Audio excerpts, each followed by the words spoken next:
So in America, we have what we call state schools. Now, state schools are colleges which are specific to the state you live in. If you live within the borders of that state, you get to go there at a tuition rate which is different than people from outside the state. So let's say, for example, you live in a state called California, and then you have schools that are part of the California state system. So California residents can go there, usually at a cheaper price than, let's say, a private college.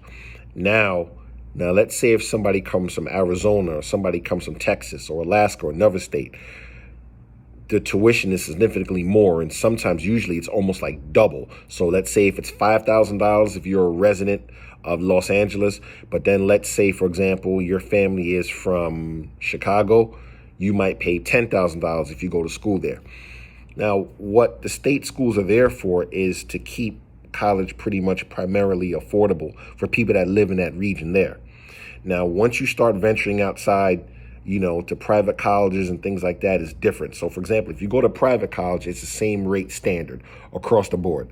There are a lot of good state schools out there. Some state systems, university state programs are better than others. An extensive one is New York and Pennsylvania have extensive and very well connected state schools, and you could come out without owing too much money. And there are definitely scholarships and programs for that. So we'll get into that a little bit later as well. But just remember, whenever you see state schools, that means that it's a school specific for that state.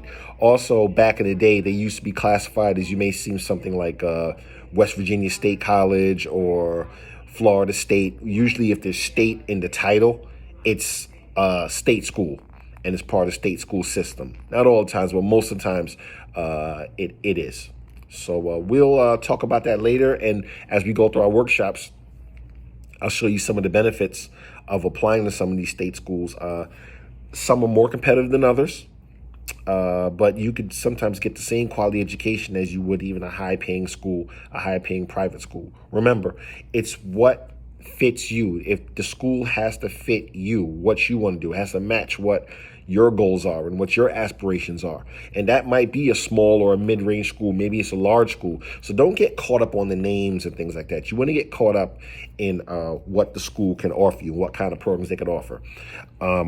So we'll go into that a little bit later. Thanks for listening.